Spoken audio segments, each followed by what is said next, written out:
Metodología.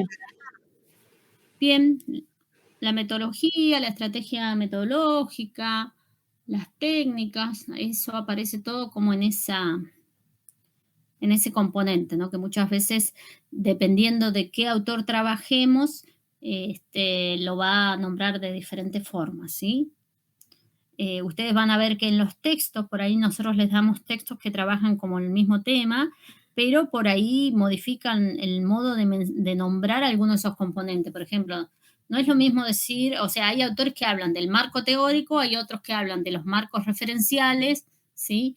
Entonces, son como distintas formas de nombrar el mismo componente porque tiene que ver con la teoría en la cual se va a anclar el estudio o la investigación. Bueno, ¿ustedes saben cuál es la fuente? Es un componente de la investigación. ¿Saben a qué se refiere ese componente? Si yo le pregunto, bueno, ¿cuál es la fuente en tu investigación o en la investigación que hayan leído? ¿Con qué tiene que ver la fuente?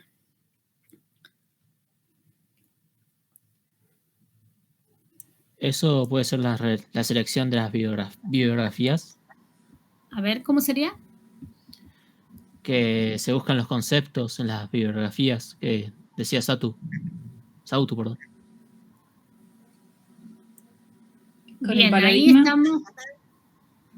Bien, ahí estamos hablando de las fuentes teóricas, ¿sí? Esta no es. Ustedes pudieron leer el texto de Sirven que se llama El proceso de la investigación 2003. Creo que lo pusimos como disponible en el primer trabajo práctico. No era de obligación, de lectura obligatoria, digamos. Pero el texto de Sirven, ese texto de Sirven que tiene 3 capítulos que son muy breves, es muy explicativo de de los componentes del diseño. Y hay muchos de esos componentes que nosotros después les pedimos a ustedes que puedan formular cuando hacen el informe final para rendir la materia, ¿sí? Nosotros muchos de esos componentes los retomamos y les decimos, bueno, cuando presenten el informe final va a tener que aparecer la pregunta de investigación, la general, la pregunta derivada, van a tener que aparecer el marco teórico. Entonces, lo interesante ahí en ese texto también es que hay unos cuadritos en donde lo que sirven es puntear cada uno de los componentes y decir algo en relación a de qué se trata ese componente. Por ejemplo, el marco teórico les va a dar como una definición de marco teórico y les va a decir más o menos qué es lo que debería aparecer cuando vos te pones a escribir ese componente del diseño que sería el marco teórico.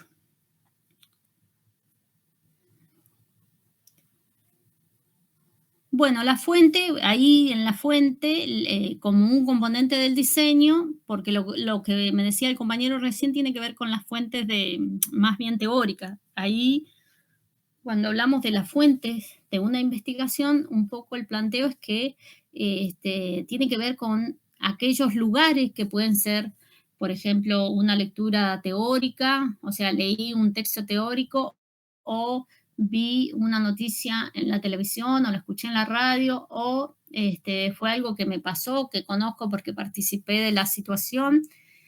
Tiene que ver con aquellos lugares o con aquellas circunstancias que me habilitan a mí a pensar en un determinado objeto problema, ¿sí? Más allá, digamos, que después hagamos como ese proceso más de focalización en un objeto concreto. Es como el lugar desde el que surge el interés por tal objeto problema. Muchas veces pasa, por ejemplo, en el campo de la investigación educativa, que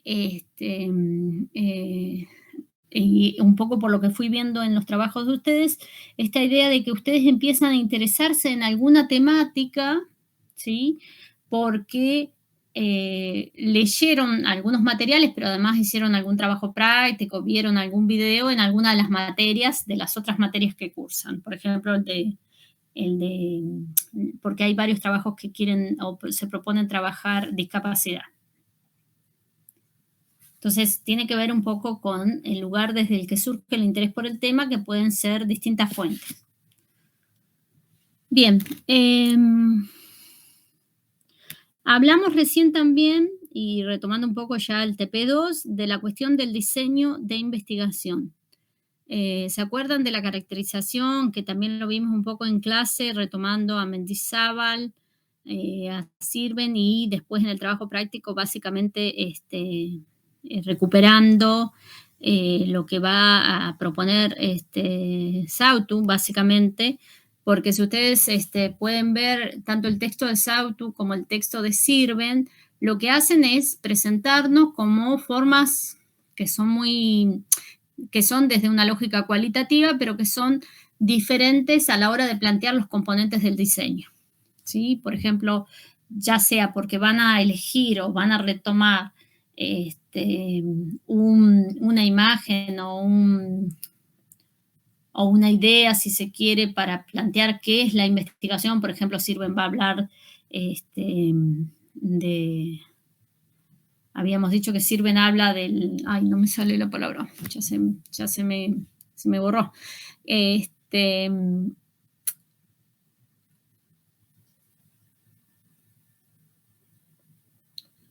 Bueno, hasta que me acuerde de cuál es la imagen que usa Sirven para hablar del proceso de investigación, que ya lo había dicho, retomo lo de Sautu, ¿no? Esta idea de que Sautu lo que va a poner como el foco o el énfasis tiene que ver con el lugar de la teoría en todo ese proceso. Entonces, lo que va a ir diciendo en relación para que nosotros pensemos en qué consiste el proceso de investigación es esta idea de que hay una trama teórica que se va a ir tejiendo o que se va a ir construyendo como en distintas instancias o momentos. ¿Se acuerdan de la idea de Sirven? Bueno, ahí se me vino la imagen, el espiral. ¿Se acuerdan de la idea de Sirven de las dimensiones, las múltiples dimensiones del proceso de investigación? ¿O qué quiere decir ella con la idea de que el proceso de investigación implica implica 3 dimensiones, pero en cada una de esas dimensiones lo que está haciendo el investigador o la investigadora es realizando o tomando decisiones, ¿no? ¿Qué quiere decir con eso?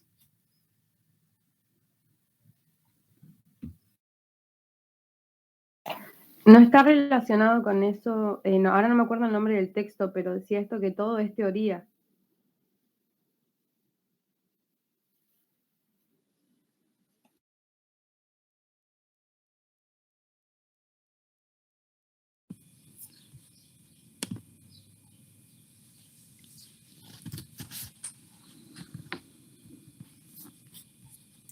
Disculpe, profe, ¿puede repetir la pregunta? Se me cortó.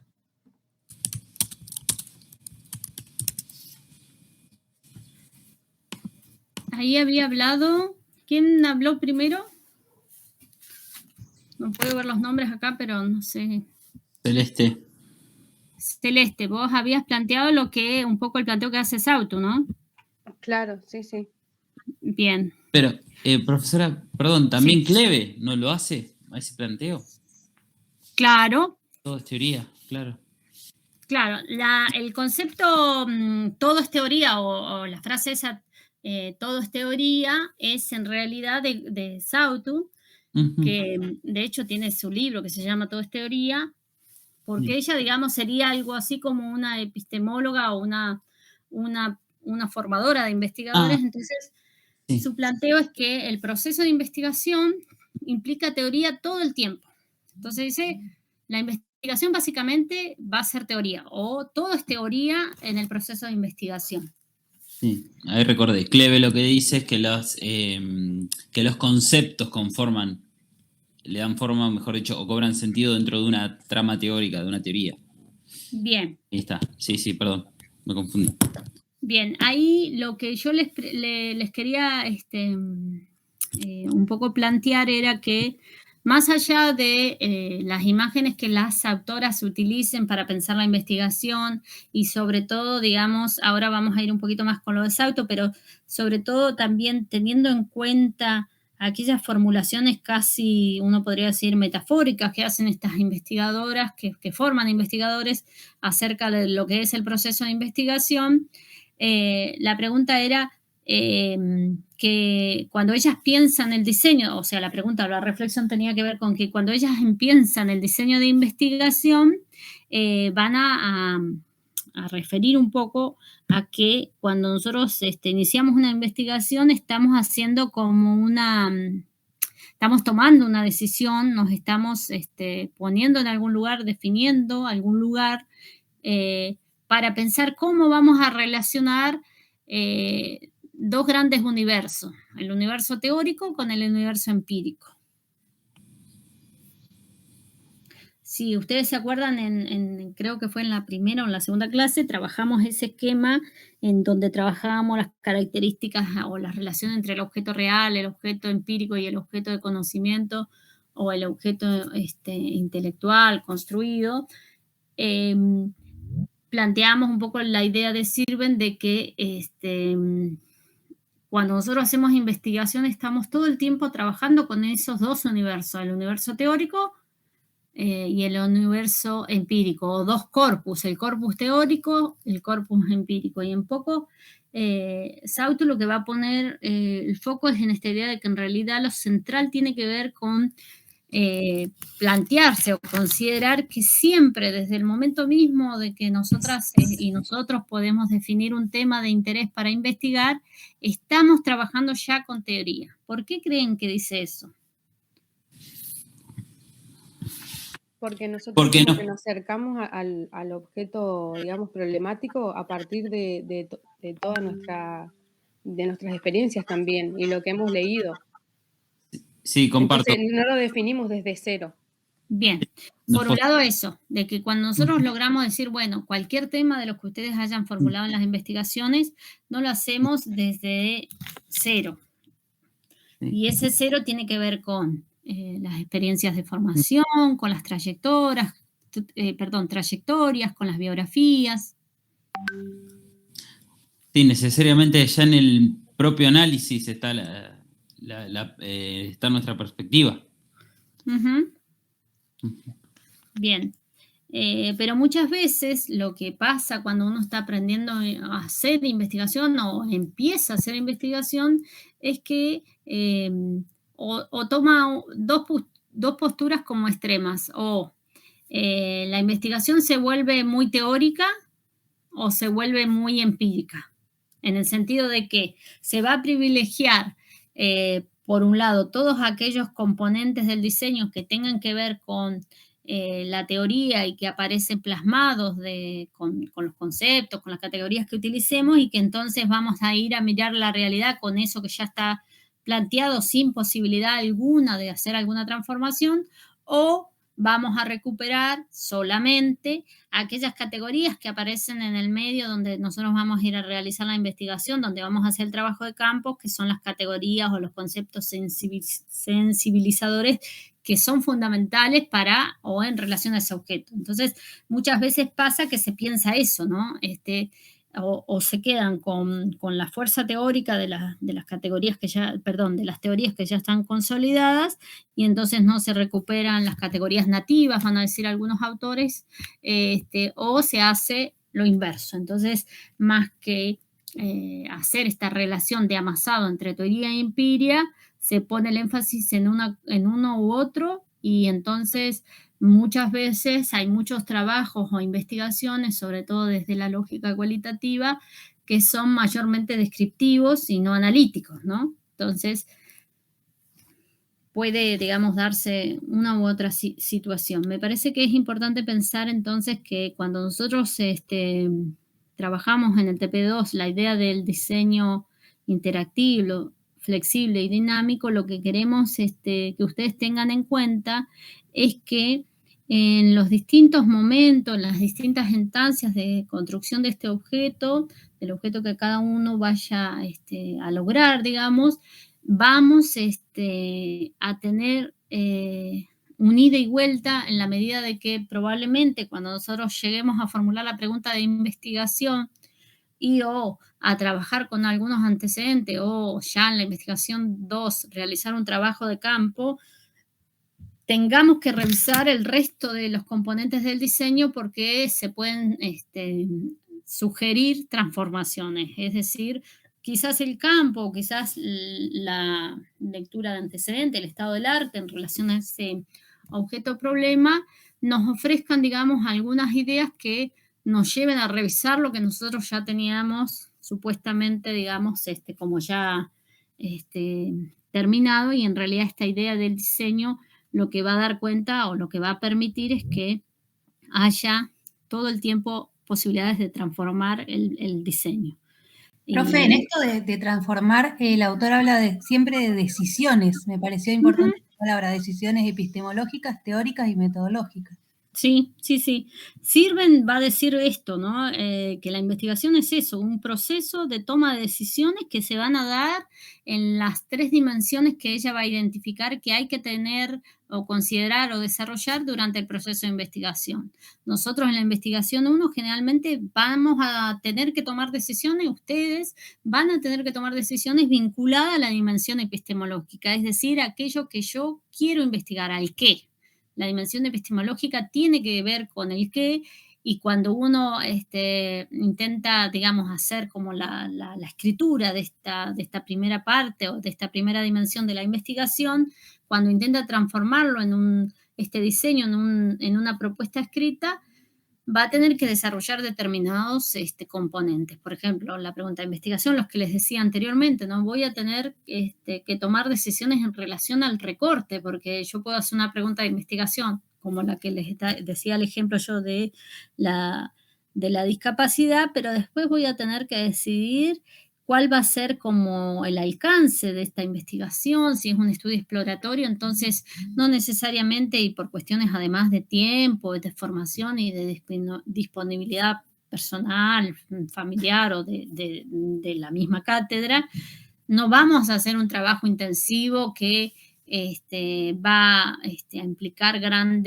pensar en grandes construcciones, por ejemplo, de herramientas para ir a relevar el campo, porque no tenemos el tiempo. Entonces hay que tomar decisiones en relación a eso, todas esas decisiones hay que poder plasmarlas. Yo siempre aconsejo plasmarlas en la pregunta de investigación, porque es allí donde uno puede ver el foco de la investigación. Entonces, para plasmar esas decisiones en la pregunta de investigación, ahora vamos a hacer como un ejercicio, vamos a ver que vamos a tener que tener en cuenta algunos aspectos, ¿no?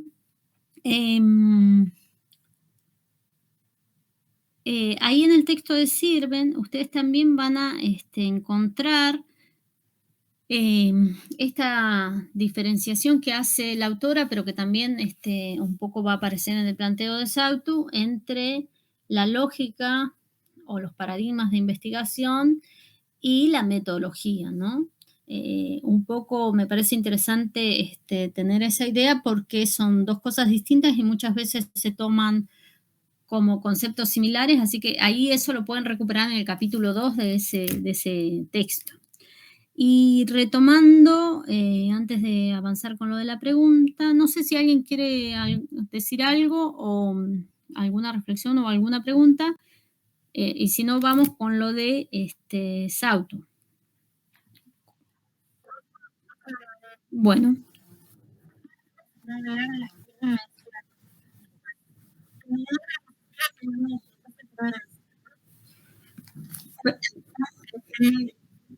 Uh-huh.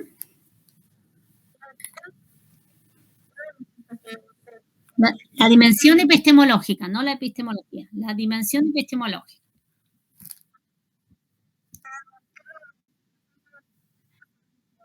El cómo es la dimensión de la estrategia general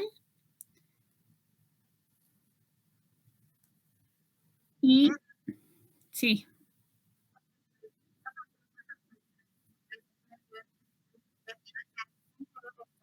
Sí.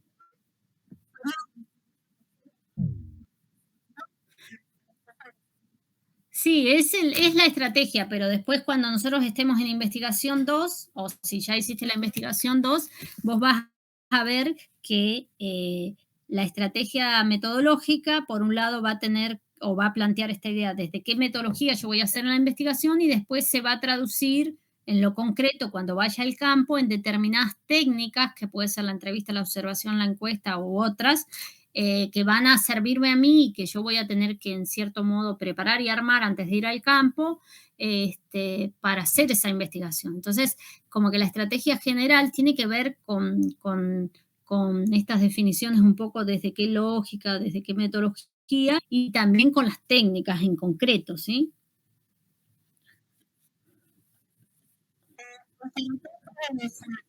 El para qué, más que una dimensión, en realidad ahí el planteo, lo que estaba diciendo Sirven es que cuando uno hace investigación tiene que hacerse esas distintas preguntas. ¿Qué quiero investigar? ¿Cómo voy a investigar? ¿Y para qué voy a investigar?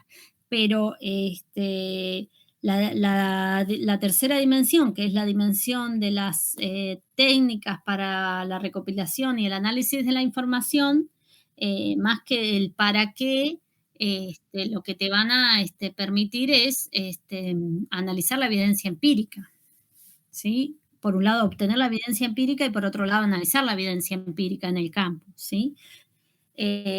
No tienen que ver con el para qué, pero el para qué de la investigación va a estar planteado en el caso específico de Sirven con la idea de que los propósitos con los cuales nosotros nos planteamos una investigación.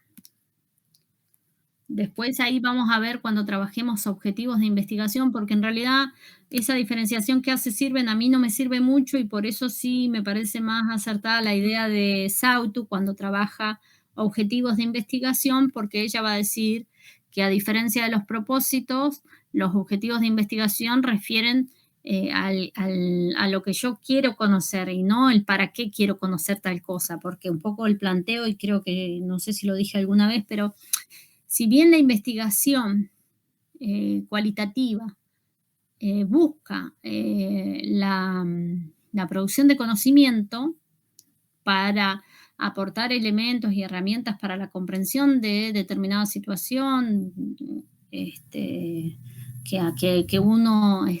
a uno lo problematiza o con la cual uno siente o cierto interés o que uno ignora, en realidad no investigamos para transformar el mundo, no necesariamente, ¿sí? O sea, el producto de una investigación no va a transformar el mundo, sí nos va a ayudar a comprender lo que está pasando ahí, ¿sí? Porque muchas veces se pone, y sobre todo, bueno, creo que eso queda básicamente o más fuertemente para las investigaciones militantes, que sí tienen esa pretensión de dar cuenta de un para qué concreto que les permita transformar determinada situación. Pero la investigación, en el caso de la formación en investigación, la idea es que más que pensar en para qué voy a hacer una investigación, piensen cómo la investigación que van a hacer les va a permitir comprender determinada situación y después de ahí sí pensar o plantear algún tipo de acción o acciones para transformar eso que consideramos que no está bien, ¿no? Pero tienen que ver más con un objetivo de conocimiento y no de transformación.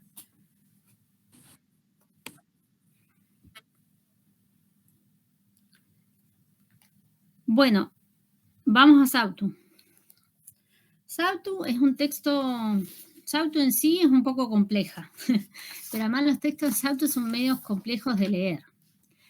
Pero lo que me parece que ustedes tienen que, o con la idea con la que tienen que quedarse y la que nosotros necesitamos o utilizamos acá un poco en la materia para pensar el uso de Sautu, digamos, para esta idea de que todo es teoría o cómo aparece la teoría en el diseño de la investigación, tiene que ver con esta diferenciación que ella hace entre los distintos niveles de teoría. Básicamente nosotros trabajamos en este proceso, ustedes van a trabajar generalmente, digamos, salvo que seamos teóricos, que nos pongamos, digamos, a hacer investigación por años y años en la producción al estilo, por ejemplo, de Marx o de algunos otros autores. Nosotros trabajamos con 3 niveles. Por un lado está el nivel del paradigma, que era un poco esta idea de las concepciones generales, ¿sí?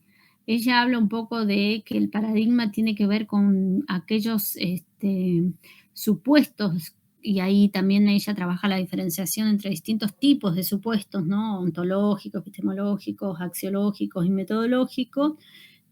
Entonces el paradigma tiene que ver con esa concepción general que vamos o que va a manejar una investigación o desde una investigación o un investigador o una investigadora y que tiene que ver con cómo resuelve esos distintos supuestos. Por ejemplo, cómo concibe la relación entre el sujeto y el objeto. No todos los paradigmas conciben del mismo modo la relación entre quien investiga y quien es investigado, sobre todo para los campos de conocimiento como la investigación social o educativa, que trabajamos con personas. Y entonces ahí en el texto, nosotros le dimos el capítulo 1 a ustedes, ¿no? Un poco ahí creo que tiene un cuadro en el que ustedes pueden ver los distintos supuestos que cada paradigma, cada concepción general de la sociedad y del hecho social va a sostener según cuál paradigma sea. En el texto de Tamarí, que nosotros no trabajamos en la cátedra, pero que en algún momento lo trabajamos, Tamarí va a hablar de dos grandes paradigmas. Va a decir, bueno, por un lado tenemos el paradigma crítico y por otro lado tenemos el paradigma positivista. Y de ahí, bueno, distintos autores y distintas propuestas teóricas van a plantear que dentro de cada uno de esos paradigmas hay algunas otras perspectivas, como por ejemplo la hermenéutica, la crítica, o dentro del positivismo algunas otras más, pero a grandes rasgos serían esos dos grandes paradigmas para entender el hecho social. Después, otro nivel de la teoría que es fundamental y que también nosotros utilizamos, que ustedes utilizan, sobre todo cuando empiezan a trabajar con teoría ya consolidada o con teoría ya estructurada por autores específicos, es la teoría social, ¿sí? Son todas, digamos, aquellas concepciones de lo social, que van a estar en cierto modo condensadas en una propuesta teórica y que tienen como una existencia con cierto, digamos, de cierto tiempo y que están consolidadas. Por ejemplo, una teoría social, ¿cuál es? ¿Cuál es la teoría social que ustedes conocen que se maneja mucho en la formación acá en la Facultad de Ciencias de la Educación, en las distintas materias? La teoría. Una teoría social que ustedes conozcan. La teoría crítica. Bien, el paradigma, ahí estaríamos como más en el nivel de paradigma, pero uno podría plantear que dentro de ese paradigma crítico podríamos identificar distintas teorías sociales como el marxismo, ¿no? Ajá. Bien. Que son teorías que han sido producto de procesos como de larga duración, que han llevado no solamente reflexiones, digamos, a nivel teórico, sino también en muchos casos de investigaciones en sí, Bourdieu, otra teoría social. El funcionalismo también podría ser. Bien, dentro el positivismo no es también. El funcionalismo yo lo ubicaría como una teoría social dentro del positivismo. Claro. Bien. Si tuviéramos que pensar en paradigmas, ¿no? Y teorías sociales. Las teorías sociales, ustedes van a ver que son como de un nivel un poco menos englobante que los paradigmas. Y entonces ahí sí podemos identificar algunos autores, por ejemplo, Bourdieu, el marxismo, que ha sido históricamente ha sido una teoría social que nos ha permitido, digamos, trabajar desde el paradigma crítico en diferentes campos. Foucault, ¿sí? La propuesta de Foucault también me parece que es una teoría social que ha permitido y que es utilizada también desde un paradigma crítico hermenéutico, utilizada en diferentes campos para trabajar en relación a diferentes objetos o problemas. Y después tenemos la teoría sustantiva, que tiene que ver un poco con aquellos conceptos sensibilizadores, pero cuando nosotros trabajamos teoría sustantiva, en investigación lo que estamos planteando un poco, o lo que nos interesa que ustedes recuperen de la teoría sustantiva, es aquellos conceptos que son propios o específicos para su propia investigación y que no necesariamente, o que sí, pero que no necesariamente están englobados en la teoría social en la que ustedes puedan ubicarse. Pues yo puedo decir, bueno, me ubico como una marxista, pero a su vez, por ejemplo, una cosa que hacen mucho algunas feministas, por ejemplo, que se ubican como marxistas, uno podría decir, bueno, toman o retoman la teoría social del marxismo y hacen una relectura y a la vez agregan algunas conceptualizaciones o categorías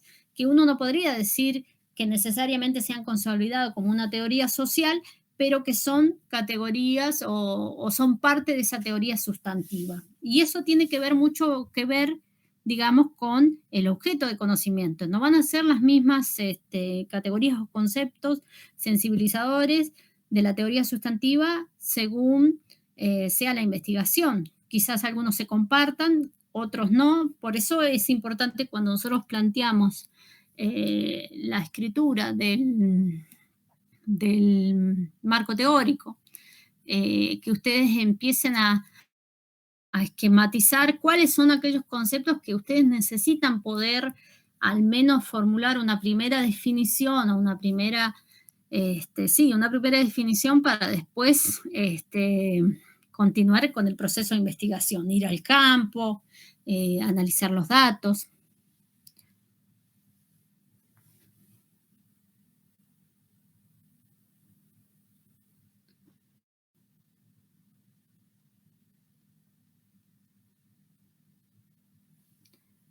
Bueno, ¿se entendió? Nos quedamos todos medio callados. Sí, se entendió, profe. Sí, se entendió. Sí. Sí, claro. A ver, ¿dónde? A ver, pero ayúdame a reconstruir lo que pudiste quedarte, con lo que te pudiste quedar o no.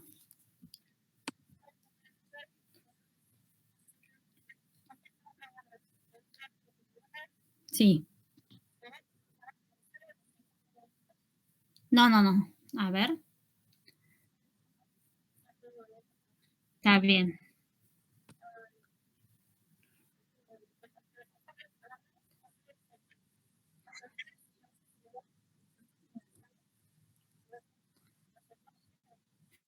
Eso es uno de los supuestos, pero hay varios más. A ver, el paradigma son las concepciones generales acerca del hecho social, acerca de la realidad.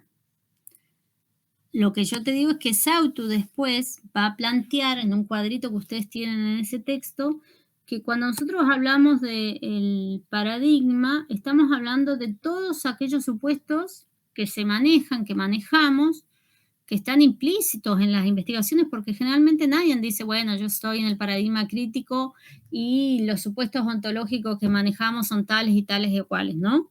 Pero él va a plantear un poco que el paradigma, por ejemplo, el paradigma crítico va a sustentarse en determinados supuestos ontológicos, epistemológicos, axiológicos y metodológicos que son diferentes a los del paradigma positivista, por ejemplo. ¿Sí? Entonces el paradigma tiene que ver con ese nivel más amplio, más general de las concepciones. Después igual podés revisar el cuadrito y ahí vas a ver cuando habla de los supuestos ontológicos o epistemológicos o metodológicos, axiológicos, está hablando de distintas concepciones acerca de diferentes cuestiones, ¿sí? Lo axiológico, por ejemplo, tiene que ver un poco con los valores, con las ideas del bien y el mal que puede manejar un paradigma. Profe, sí. Sería entonces como un marco general, pero a la vez tiene que ver con una elección y un posicionamiento. Sí, todos los niveles de la teoría implican un posicionamiento. Pero muchas veces, a ver, lo que yo creo que Sautu hace un poco es ponerlos como, diferenciarlos, porque muchas veces nosotros vemos las investigaciones o los textos escritos o obras teóricas y nosotros no necesariamente el autor o el escrito va a decir que está ubicado en tal o cual paradigma, pero cuando nosotros lo leemos y empezamos a identificar lo que va diciendo, nos damos cuenta que tal autor no lo podríamos poner, por ejemplo, en un paradigma Claro, por ejemplo, al leer sobre su posicionamiento sobre ciertas cuestiones, sabemos si está dentro de un paradigma crítico o un paradigma positivista. Sí, sí, sí. Y después, una vez identificando, digamos, que tiene determinadas concepciones acerca de lo social, por ejemplo, el paradigma crítico, el eje fundamental del paradigma crítico es que la sociedad, el cambio social o el movimiento de las sociedades están dadas por el conflicto. El paradigma positivista no va a reconocer, es el paradigma del orden, no va a reconocer el conflicto. Entonces, el paradigma crítico va a partir de la idea de que en realidad para las sociedades tienen existencia porque hay conflictos, si no estarían inertes, digamos. Siempre hay una puja de poder diferenciado. Y después, dentro de esos grandes paradigmas o de esta gran concepción de lo social, van a haber teorías sociales concretas. O sea, una cosa es leer a Marx y identificar, por ejemplo, dónde Marx va a poner el conflicto o la desigualdad social, y otra cosa es leer, no sé, a Foucault, y otra cosa es leer a Bourdieu. A Gramsci. A Gramsci, sí.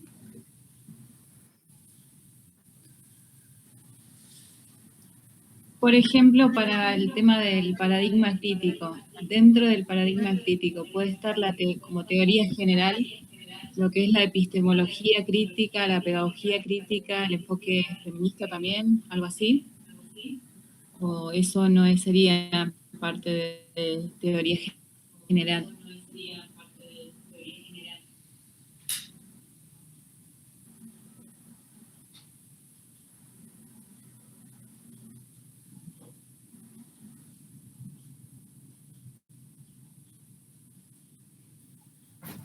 Me parece que esos son más bien campos disciplinares, ¿sí? No son teorías en sí. Por ejemplo, uno no podría decir que la pedagogía crítica es una teoría en sí. Es como un campo disciplinar que se va a ubicar. Estoy con rebote, no sé si alguien... Porque si no se me... ¿Ahora? Ahí está. Lo que decía esto es que un poco me parece que lo que pasa ahí, uno no podría decir que la pedagogía crítica es una teoría social, sino que dentro de la pedagogía crítica podríamos identificar distintas teorías sociales. Bueno, el Freire, por ejemplo.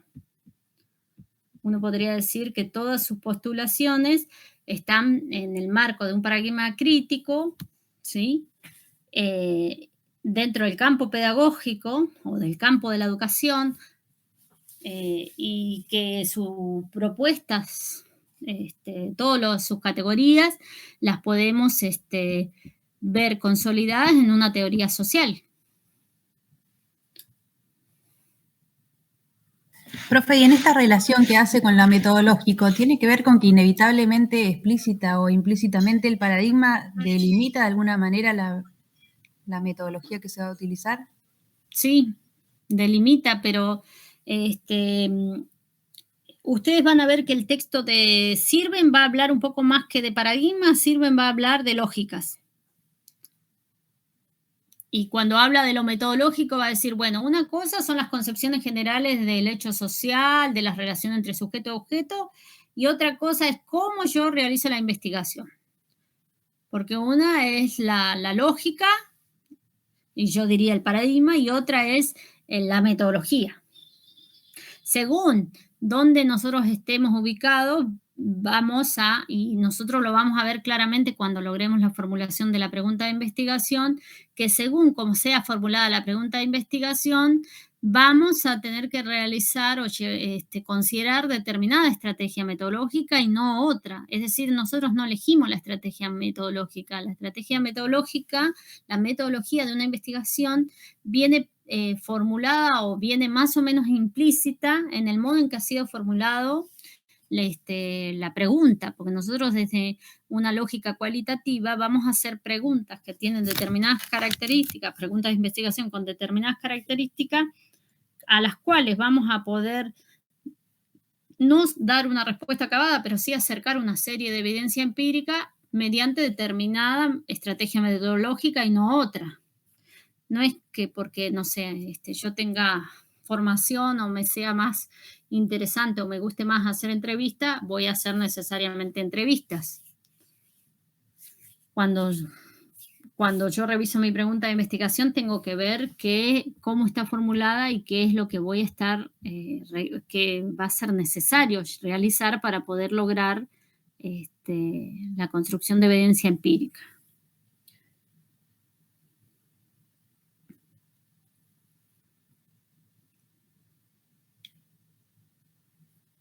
Bueno, no sé si hay algo más en relación.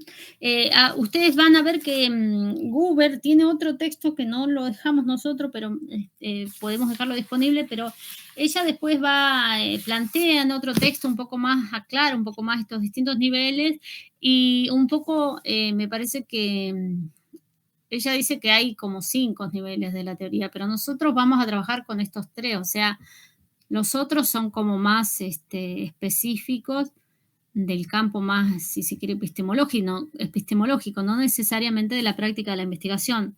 Cuando nosotros hacemos investigación, vamos a trabajar con estos 3 niveles, del paradigma, el de la teoría social y el de la teoría sustantiva, cuando logremos identificar cuáles van a ser aquellos conceptos y categorías que necesitamos o que son necesarios para desplegar nuestra investigación propia, ¿no? O la propia investigación.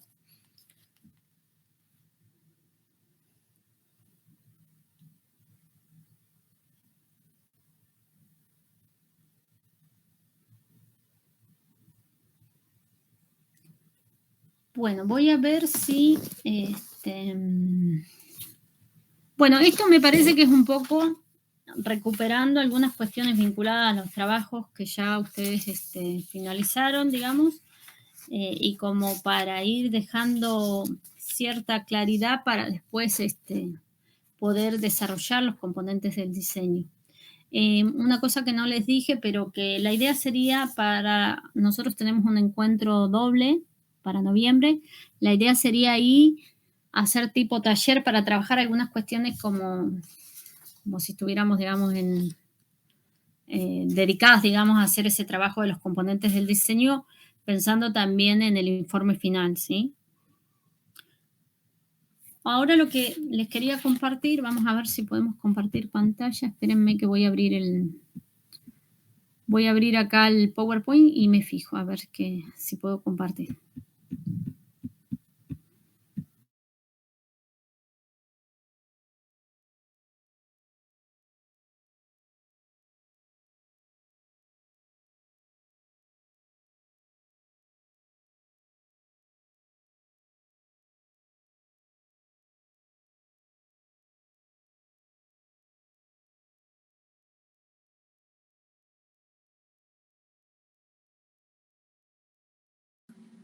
Profe, ¿esta clase va a quedar grabada para poder recuperarla después?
No sé qué hice, pero me parece que salí del intentando abrir el PowerPoint, me salí de la...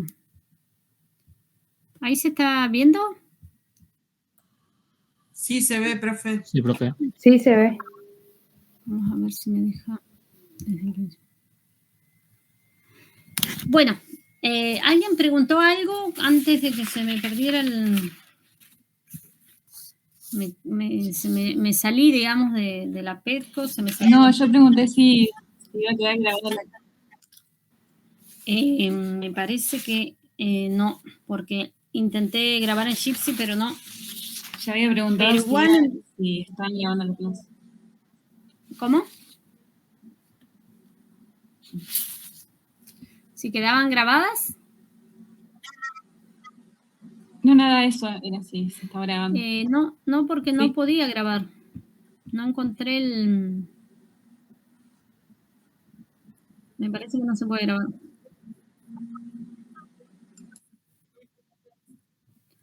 Ah, bueno, muy bien.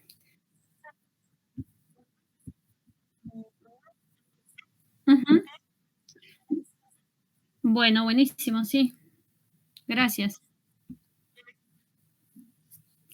Bueno, entonces ahí va a quedar grabada con eso. Sí, porque, no sé, yo me puse en el Jitsi por una cuestión de resolver otras cosas, pero me parece que no graba, así que la próxima. Bueno, entonces, con relación a eso, ahora la idea sería revisar algunas cuestiones que están más vinculadas a lo que sería el alma de la investigación, que sería la pregunta de investigación. Y acá, en este esquema que ustedes están viendo, un poco lo que quería yo recuperar era el contexto en el que estamos intentando hacer esta formulación de un problema de investigación, un contexto, digamos, que va a estar marcado entonces por la pandemia, no ya por el aislamiento social preventivo y obligatorio, pero sí por algunas otras dinámicas de la vida social que están marcadas, por ejemplo, por la no presencialidad en algunos niveles del sistema educativo, en algunos ámbitos laborales y, bueno, otras cuestiones más. Pero acá lo fundamental para pensar el rol de la pregunta de investigación, aparte de lo que ya veníamos diciendo sobre la problematización de la realidad, tiene que ver con este pasaje de un problema sociales o de un problema social hacia problemas de investigación que son posibles de ser investigados. En el esquema ustedes lo que ven es una serie de SSP, significa situaciones problemáticas, y el círculo naranja, un poco más, es lo que intenta representar es el contexto de descubrimiento en el que uno podría identificar varias situaciones problemáticas, y de hecho en los trabajos de ustedes aparecen algunas menciones a estas diversas situaciones problemáticas, más allá de lo que hayan logrado o no formular o plantear, que se dan en un contexto que compartimos o en relación al cual compartimos varias cuestiones. Estamos, bueno, en el mismo país, en el mismo territorio, podríamos decir.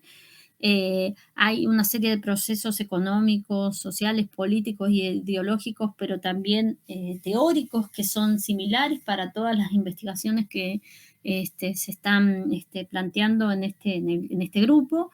Y entonces, la pregunta de investigación lo que intenta o se orienta hacia la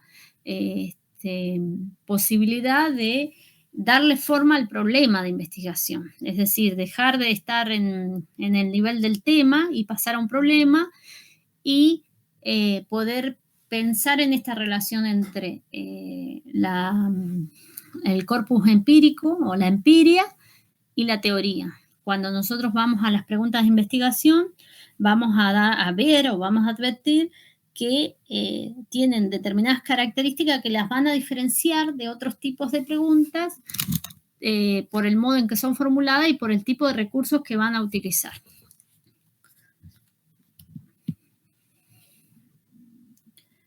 La pregunta de investigación entonces es el corazón, el motor del proceso de investigación. ustedes, bueno, varias de las autoras que venimos viendo de los textos, y ahora en el TP3 van a ver claramente, por ejemplo, está el aporte de Achilli, de Flick-Book, de... a ver si tengo el TP por acá. Varios autores van a plantear esta idea de que si no es posible formular con claridad la pregunta de investigación, no es posible, digamos, desarrollar ese proceso de investigación. Y en ese sentido hay que tener en cuenta que las características de la pregunta de investigación son las que nos van a orientar un poco en esto que veníamos diciendo, de que según como sea la pregunta de investigación, vamos a obligadamente o en correspondencia, digamos, desplegar determinada estrategia metodológica. Pero también la pregunta de investigación orienta el campo conceptual, ¿sí? Es decir, todos aquellos aspectos que nosotros vamos a hacer referencia en la pregunta de investigación que finalmente podamos formular, nos van a tener que, o van a tener que aparecer plasmados en nuestro marco teórico, ¿sí? Vamos a tener que poder decir algo en relación a aquellas conceptos, categorías que van a aparecer en esta pregunta. En estas preguntas, porque generalmente lo que nosotros hacemos es formular una pregunta central y algunas preguntas derivadas. Y estas preguntas a su vez se relacionan con otro de los componentes del diseño de investigación, que son los objetivos, y que después vamos a ver también un poco con el aporte de Sauto, con qué tienen que ver o cómo se hace también ese pasaje de la pregunta a los objetivos de conocimiento. Un poco, bueno, esto dijimos algo en relación a los propósitos. Las preguntas en realidad van a orientar a lo que quiero conocer y no para qué quiero conocer eso, es decir, en ese sentido se van a diferenciar de los propósitos. Y también las preguntas de investigación se van a diferenciar de las preguntas de entrevistas. Cuando nosotros realizamos entrevistas, de hecho, bueno, no sé si hay quien haya cursado la investigación 2, pero cuando uno se propone armar el guión de entrevistas, lo que generalmente hace es plantear una serie de preguntas de diferente tipo para el entrevistado o la entrevistada. Pero las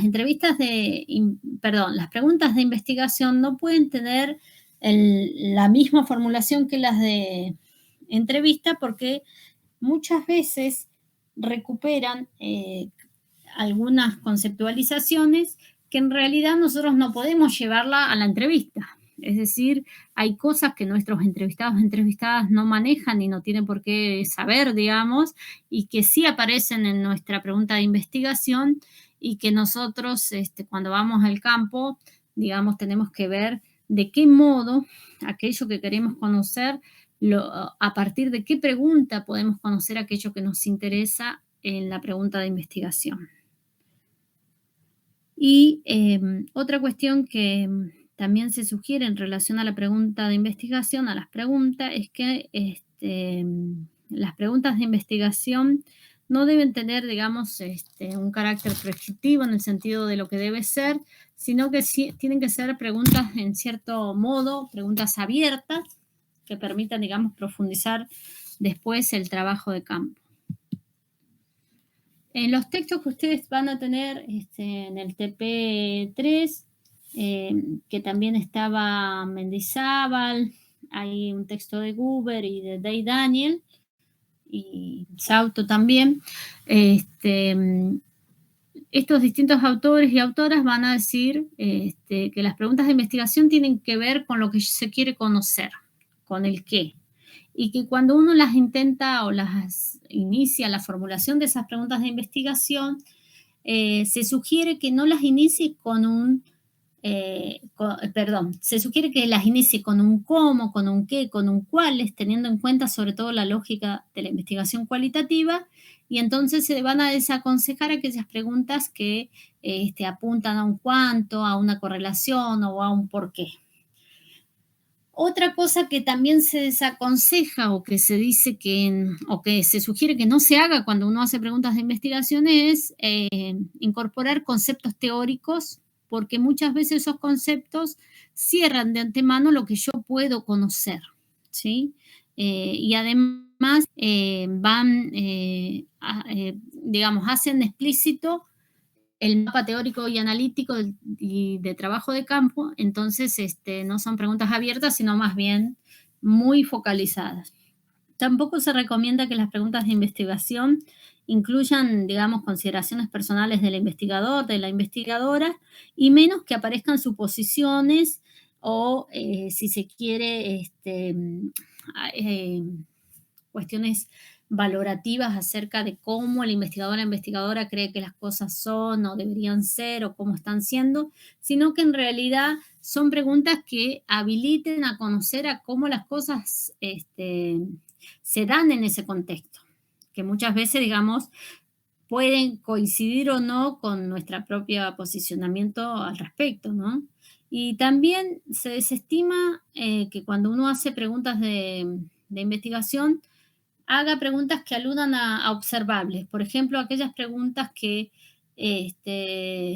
tengan o busquen saber los efectos de determinada cuestión sobre otra cuestión. O sea, por ejemplo, ¿cuáles son los efectos de la pandemia en la educación rural? Por decir algún ejemplo, porque ahí la cuestión de los efectos es muy difícil de observar, o sea, ¿dónde uno va a ir a ver los efectos? ¿Sí? No hay una correspondencia clara acerca de qué o cuáles son los observables de la noción de efectos. Y después ustedes también van a encontrar, creo que el texto de Achille, básicamente, ella va a plantear que en realidad cuando nosotros empezamos a hacer las primeras preguntas de investigación, que es lo que un poco ustedes van a empezar a hacer, aparecen algunas cosas que también hay que tener en cuenta para digamos, no hacerlas, pero que en cierto modo están bien o se dan, y que muchas veces en estas primeras experiencias de redacción, de escritura y de formulación de la pregunta de investigación aparece mucho los supuestos a priorísticos, es decir, preguntas en las cuales la respuesta está contenida en la misma pregunta, o sea que no hay una pregunta, sino más bien unos supuestos. Después también aparecen los supuestos valorativos, preguntas que en vez de habilitar a conocer algo, ya ponen una apreciación personal de quien investiga, aparece el posicionamiento ideológico. Después hay preguntas que muchas veces, en las que vemos que muchas veces aparecen preocupaciones que tienen que ver con esto que les decía yo hace un rato, con la idea de transformar la realidad, y que en realidad, que digamos que muchas veces las preguntas de investigación están orientadas o pensadas para transformar la realidad y no a la generación de conocimientos, y que las preguntas de investigación tienen esa característica epistemológica de que no necesariamente conocer o ampliar la comprensión de una situación, de un hecho social, va a implicar necesariamente la transformación del mismo.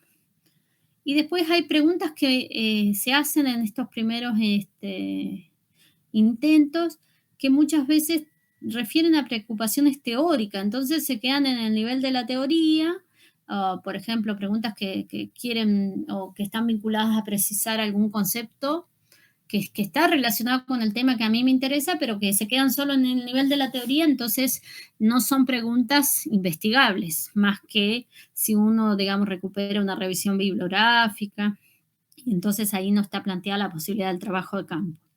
Y después preguntas que tengan que ver con preocupaciones metodológicas, ¿no? Con cómo realizo el relevamiento de la información o de cómo analizo la evidencia empírica. Esas preguntas, digamos, suelen aparecer en estas primeras formulaciones, pero también podríamos decir que se desaconseja que se haga. Y después, En esta filmina un poco la idea era mostrarles a ustedes cuál es como el recorrido que esperamos que hagan para lograr la formulación de la pregunta de investigación, que vamos desde la elección de una, en el que vemos una correspondencia con hechos sociales, ¿sí? Con esta correspondencia empírica, en la que van a aparecer todos aquellos aspectos vinculados a la situación problemática, hacia una mayor focalización de ese tema, que va a dejar de ser un tema para plantearse como un problema a partir de una pregunta, y que esa focalización, algunas estrategias, algunas herramientas para lograr la mayor focalización de una pregunta de investigación están dadas por la posibilidad de plasmar en esa pregunta los sujetos o referentes empíricos que son de interés para nuestro objeto, el recorte temporal, es decir, poder decir si estamos pensando la investigación en algún momento histórico concreto, por ejemplo, en relación a la pandemia, que podría ser un recorte concreto, y también la focalización viene dada o está ayudada en la pregunta de investigación cuando nosotros podemos decir en qué lugares y en qué contextos concretos vamos a realizar esa investigación. ¿Me están escuchando? ¿O me da la sensación que hablo por ahí al... Sí, Sí, profe, te escucho. Sí, profe. Profe. Sí, profe, lo que pasa es que también uno escucha y va escribiendo. Bueno, sí, igual es como la sensación de que Sí. no ves nada más que la plantilla, digamos.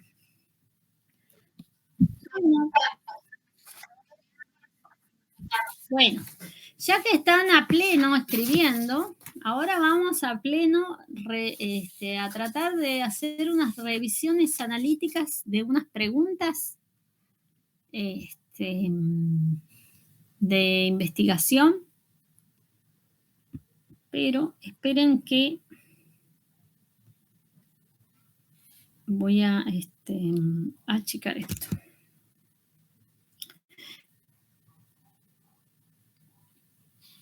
Y bueno, teniendo en cuenta entonces esas preguntas, perdón, esas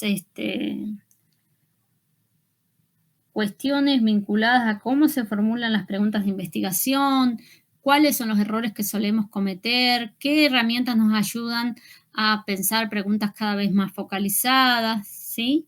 Teniendo en cuenta todas estas cuestiones que fuimos diciendo, lo que vamos a hacer es un ejercicio de análisis de algunas preguntas de investigación para revisar de qué modo esas preguntas se acercan o no a esa formulación que nosotros esperamos lograr en el proceso, digamos, del diseño que están iniciando ustedes. Pero, a ver, dejé de compartir, ¿no? Sí. Bueno, denme un minutito.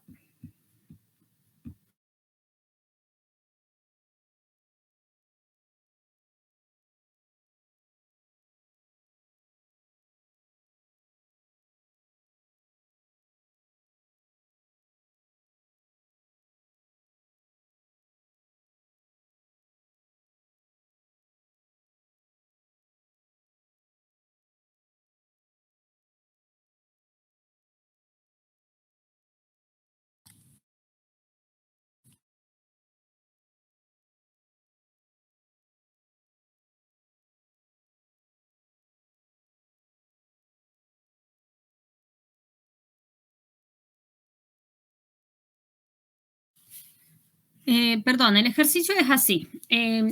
Entonces, considerando estas cosas que que les fui compartiendo en relación a la pregunta de investigación, ustedes van a agarrar el tema que formularon, ¿se acuerdan en el primer trabajo práctico? Lo vamos a hacer ahora en unos minutitos. Van a agarrar ese tema de investigación y lo van a transformar en pregunta, teniendo en cuenta estas cosas que dijimos recién, ¿sí? Si les parece, nos tomamos unos 10 minutitos. 5. Bueno, profe. Bueno, profe. Tengo 16:26 yo. Sí, ¿Y 35 les parece bien? bueno. Sí. Bueno, entonces la tarea sería escribir en una hojita el tema, o sea, recuperar el tema que habían formulado y traducirlo a una pregunta de investigación considerando esto que estuvimos hablando. ¿Sí?